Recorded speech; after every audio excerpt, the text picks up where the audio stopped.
नमस्कार. कविताच रेसिपीमध्ये तुम्हा सगळ्यांचं खूप खूप स्वागत आहे. कसे आहात तुम्ही? मस्त ना?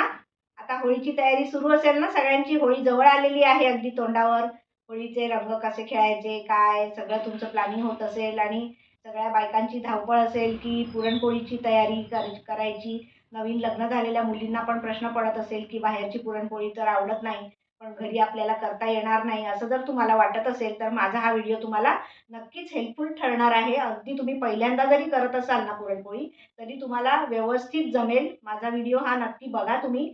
मी व्यवस्थित टिप्स पण दिलेल्या आहेत, की समजा पुरण पातळ झालं तर काय करायचं, पुरण घट्ट झालं तर काय करायचं. सगळ्या टिप्स मी तुम्हाला स्टेप बाय स्टेप व्हिडिओच्या शेवटी पण देणार आहे, अधूनमधून पण सांगणार आहे. त्याच्यामुळे माझी एक रिक्वेस्ट आहे, की तुम्ही व्हिडिओ स्टार्ट टू एंड संपूर्ण बघा, नाहीतर तुम्ही महत्त्वाची टिप असेल ती मिस करणार. तर तसं न करता व्हिडिओ स्टार्ट टू एंड बघा आणि या होळीला तुमच्या घरी स्वतःच्या हाताने तुम्ही पुरणपोळी करा आणि एन्जॉय करा आणि त्यानंतर पुरणपोळी तुमची कशी झाली त्याचा फोटो काढून मला पाठवायला विसरू नका कमेंट सेक्शनमध्ये. आणि आता फार वेळ न घालवता आपण पटकन सुरू करूया. हे बघा, पुरणपोळीचं पुरण करण्यासाठी आता मी इथे चण्याची डाळ भिजत घातलेली आहे. कमीत कमी 3 तास भिजवायची आहे. स्वच्छ 2-3 वेळा मी पाण्याने धुवून घेतलेली आहे आणि आता 3 तास आपण याला भिजू देणार आहोत. मला थोडी जास्त पुरणपोळ्या करायच्या आहेत. हे बघा, आता इथे पाणी बदलून मी स्वच्छ पाणी घालून आता इथे डाळ ठेवली आहे शिजायला.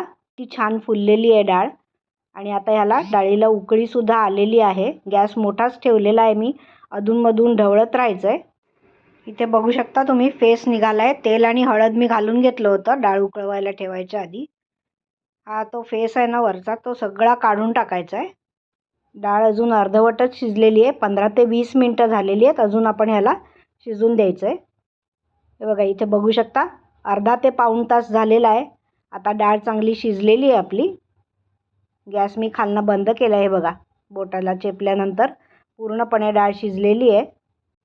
आणि इथे आता ही डाळ मी निथळून घेते. खाली भांडं ठेवलं आहे मोठं आणि मोठी स्टीलची चाळणी आहे माझ्याकडे. निथळत ठेवायची आहे. 15-20 मिनटं आपल्याला ही डाळ आता अशीच ठेवून द्यायची. थोडंसं असं हलवून घ्यायचं आहे, म्हणजे जो काय कट असेल ना आपला तो खाली पडेल, जमा होईल भांड्यामध्ये. हा बघा, दिसतोय तुम्हाला कट जमा झालेला आहे. इथे आता गॅसवर मी जुना तवा तापवत ठेवला आहे आणि डाळ आहे ती आता भांड्यात काढून घ्यायची आहे. आपल्याला शिजवायला ठेवायची आहे. 15 मिनटं झालेली आहे. पाणी निथळून गेलेलं आहे सगळं.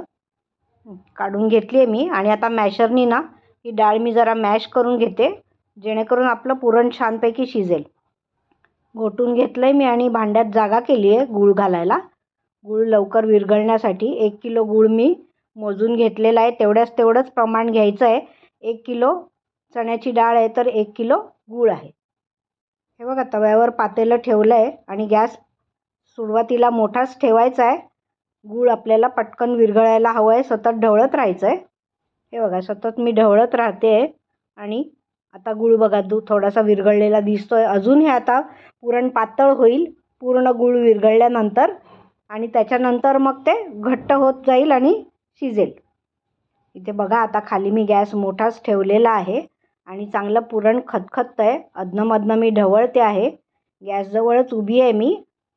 गॅस मोठाच ठेवायचा आहे, पण मी मीडियम फ्लेमचाच गॅस घेतलेला आहे, कारण की खूप मोठा ठेवला ना तर पुरणाचे चटके अंगावर उडतात. हे बघा, आता अर्धा तास होऊन गेलेला आहे. अधनंमधनं मी ढवळत होते. पुरण आपलं घट्टसर झालेलं आहे. कालथा ढवळून मी बघते आणि आता आपल्याला टेस्ट करायची आहे की आपलं पुरण शिजलं आहे की नाही. तर ती कशी करायची, तर कालथा असा उभा ठेवायचा. हा बघा, मी असा उभा ठेवला, पडत नाही आहे तो, सरळ उभा राहतो. याचा अर्थ आपलं पुरण छान शिजलेलं आहे. आणि या स्टेजला आता हा गॅस मी बंद करते. हे बघा, आता इथे 2 मापाचे कप आहेत, 1 कप आणि अर्धा कप. तर असं मी 1.5 कप गव्हाचं पीठ आणि 1.5 कप मैदा असं घेतलेलं आहे. मिक्स केलेलं आहे, चाळून घेतलेलं आहे आणि मीठ थोडंसं घालायचं आहे चवीपुरतंच आणि हे छान मिक्स करून घेते. आणि आता थोडं थोडं पाणी घालत सैलसर पीठ भिजवून घ्यायचं आहे. एकदम पाणी घालायचं नाही आहे, थोडं थोडं घालायचं आहे. आता आपल्याला मोहन अजिबात घालायचं नाही आहे. पुढे मी दाखवीनच तुम्हाला कधी घालायचं आहे मोहन ते. हे बघा, माझा सैलसर गोळा तयार करून झाला आहे आणि आता अशी बोटाने दाबून मध्ये अशी बोकंसारखी पाडायची आहेत आणि त्याच्यामध्ये तेल घालायचं आहे. थोडं थोडं तेल घालत आपल्याला खूप चांगलं मळून घ्यायचं आहे हे पीठ. खूप घट्ट पण नाही आणि सैल पण नाही, पण सैलच पाहिजे आणि ग्लुटेन आपल्याला क्रिएट करायचं आहे आणि छान भिजवायचं आहे. असंच गोळा करायचा, परत पुन्हा हाताने हे बघा असं उलट्या हाताने असं दाबायचं आहे पीठ आणि थोडं थोडं मोहन घालून असं आपल्याला 4 ते 5 वेळा करायचं आहे.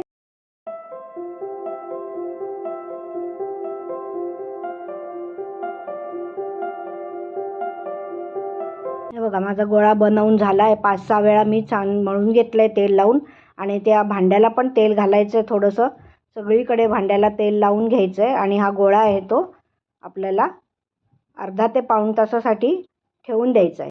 हा बघा गोळा मी घालून घेतला आहे आणि आता अशी बोटं त्याच्यामध्ये अशी रुतवायची आहेत आणि त्या होल झालेले आहेत गॅप्समध्ये सुद्धा तेल घालून ठेवायचं आहे आणि आता आपण झाकण ठेवून एक अर्धा ते पाऊण तास याला बाजूला ठेवून देऊया. आणि इथे आता पुरण आपलं कोमट झालेलं आहे. मी वरती जाळी ठेवलेली आहे, पुरणाची जाळी असते ती, आणि खाली त्याच्या मापाचं भांडं ठेवून घेतलं आहे. पुरण गरम असतानाच केलं ना की छान अगदी व्यवस्थित पटापट होतं पुरण, आपल्याला फार त्रास पडत नाही. हे बघा वाफा दिसत आहेत ना तुम्हाला. गरम असताना केलं ना म्हणजे पटापट होतो, वेळ जात नाही. आणि आता या स्टेजला आपण वेलची पावडर, जायफळ किसून घेतलं आहे मी आणि थोडीशी सुंठ पावडरसुद्धा घालायची आहे. जायफळाने खूप छान सुवास येतो आणि सुंठ पावडर या कारणासाठी घालायची आपल्याला की पुरण बाधत नाही, कारण चणा डाळीचं पुरण बाधू शकतं, म्हणून थोडीशी 1 टीस्पून मी घातलेली आहे. आणि आता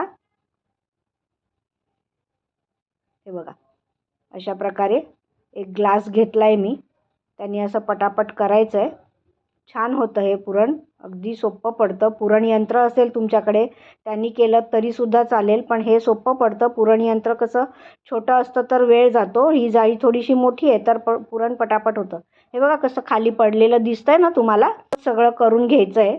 अधनमधनं ना जाळी वरती उचलून खाली लागलेलं पुरण असतं ना ते भांड्यात काढून घ्यायचं, नाही तर मग जाळीची होल्स बंद होतील. एका चमच्याने काढून घ्यायचं आहे, तो चमचा वेगळाच ठेवायचा आहे म्हणजे वरचं जाड पुरण चमच्याला लागलं नाही पाहिजे. हे बघा अशा प्रकारे काढून घ्यायचं.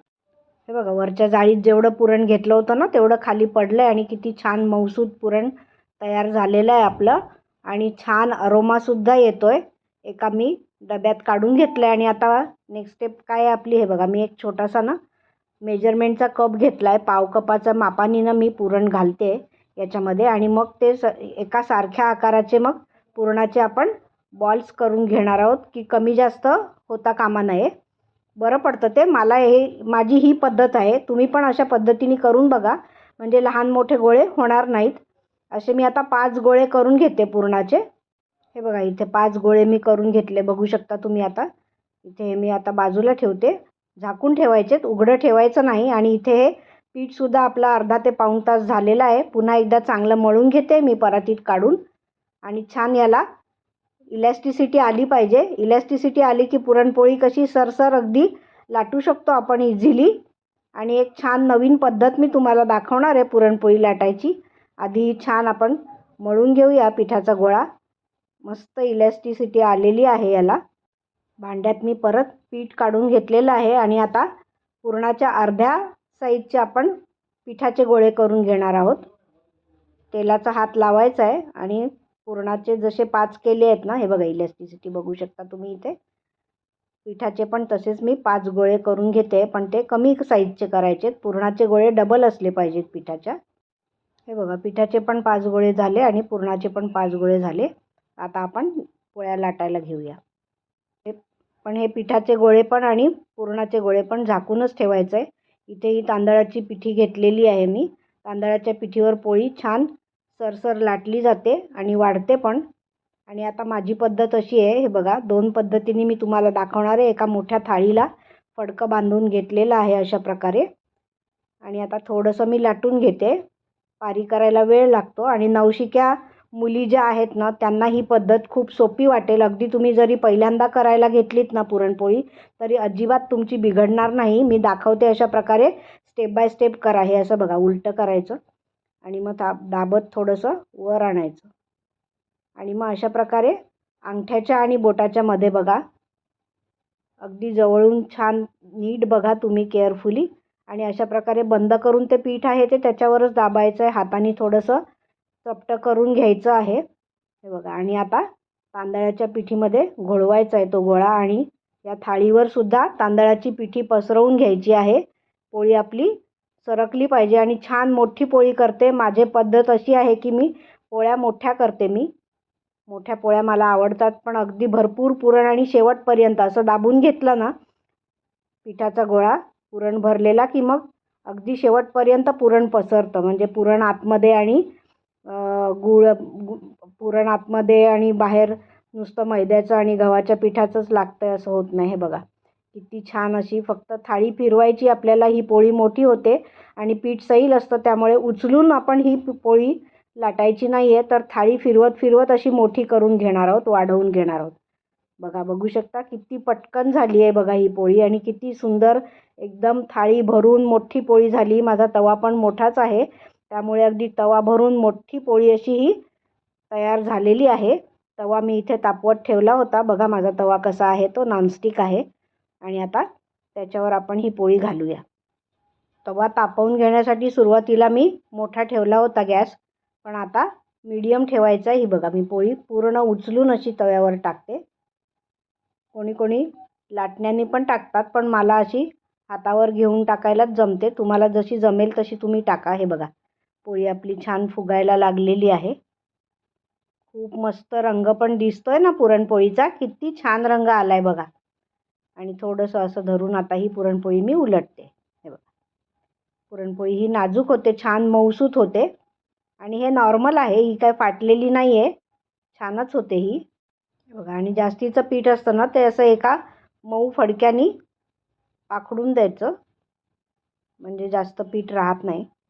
एक साईड आपली छान खरपूस भाजून झाली. हे बघा उलटली. थोडंसं पुरण बाहेर आलं तरी काही नाही, हे नॉर्मल आहे. बघा किती मस्त रंग आलाय ना पुरणपोळीला. छान खरपूस भाजली गेलेली आहे. आता ही दुसरी पद्धत मी तुम्हाला दाखवते. अशी हल्ली सिलिकॉन शीट मिळते पुरणपोळीसाठी खास. ती मी एका थाळीवरच उपडी अशी थाळी करून त्याच्यावर ही घालून घेतलेली आहे. छान अशी व्यवस्थित प्रेस करायची. आणि दुसरा गोळा आता आपण लाटायला घेऊया. हे बघा आधी ही पारी करून घेतली मी पीठ लावून. आणि त्याच्यानंतर मगाशी दाखवल्याप्रमाणेच करायची आहे. सेम प्रोसिजर रिपीट करायची. आणि अशा प्रकारे पुन्हा एकदा दुसरी दाखवते की तुमच्या लक्षात राहील आणि सोपं जाईल तुम्हाला. हे बघा अशा प्रकारे बंद करून मी गोळा घेतलेला आहे. आणि आता याच्यावर या शीटवर तांदळाची पिठी पसरवायची आहे. आणि पिठाचा आपण जो पुरणाचा गोळा करून घेतलेला आहे तो आपण तांदळाच्या पिठीमध्ये कोट करून घ्यायचा आहे व्यवस्थित. आणि जी बंद केलेली बाजू आहे ना ती वर ठेवायची नेहमी. आणि आता हे सुद्धा असंच थाळी सरकवतच आपल्याला आणि पीठ थोडंसं घालत ही पुरणपोळी छान मोठी लाटून घ्यायची आहे. बघा कशी सरसर सरकते. शीट अजिबात सरकत नाही आहे. थाळीच फक्त आपण गोल गोल फिरवत पुरणपोळी आपल्याला भरपूर मोठी लाटून घ्यायची आहे. अगदी छान होते पुरणपोळी. बघा किती सरसर आपलं पीठ व्यवस्थित झालं ना की तुमची पुरणपोळी छान होणारच. इलॅस्टिसिटी छानपैकी आली ना पिठाला. आणि पुरण पण व्यवस्थित झालं. ही बघा ही दुसरी पोळीसुद्धा मी घातलेली आहे. आणि ही सुद्धा अशीच मी भाजून घेते मगाशी दाखवल्याप्रमाणे. हे बघा ही तिसरीसुद्धा माझी पुरणपोळी झालेली आहे. मस्त झालेल्या आहेत आपल्या पुरणपोळ्या. आणि आता त्याच्यावर मस्तपैकी तुपाची धार सोडते मी. बघा गरम गरम पुरणपोळी आहे त्यामुळे तूप लगेच वितळायला सुरुवात झाली आहे. किती डेलिशियस दिसते ना आपली पुरणपोळी. खूपच सुंदर झालेली आहे. आता आपण प्लेटिंग करूया. तिन्ही पुरणपोळ्या मी प्लेटवर ठेवून घेतलेल्या आहेत प्लेटमध्ये. आणि छान मस्त याच्यावर पण तुपाची धार सोडते. तोंडाला पाणी सुटलंय ना, आत्ताच खाव्याशा वाटतायत ना या पुरणपोळ्या. पुरणपोळी ही तुम्ही आता दुधाबरोबर 2 प्रकारची दूधं ठेवली आहेत मी. एक आहे हे नारळाचं दूध आहे. कोकणामध्ये काही ठिकाणी पद्धत आहे नारळाच्या दुधाबरोबर पुरणपोळी खायची. आणि हे आपलं एक आहे ते साधं दूध आहे. तुम्ही कशाबरोबरही खाऊ शकता. तूपसुद्धा ठेवलेलं आहे. अगदी भरपूर तुपात बुडवून पुरणपोळीचा मस्त आस्वाद घ्या. या होळीला माझ्या पद्धतीने पुरणपोळी बनवून नक्की बघा, तुम्ही ट्राय करा, नक्की तुम्हाला जमेल. अगदी जरी तुम्ही पहिल्यांदा करत असाल तरी. आणि हा माझा पहिलाच व्हिडिओ बघत असाल, चॅनलवर नवीन असाल, अजून सबस्क्राईब केलं नसेल तर प्लीज सबस्क्राईब करा, लाईक करा, शेअर करा. तुमच्या मित्रमैत्रिणींमध्ये माझ्या व्हिडिओची लिंक शेअर करा.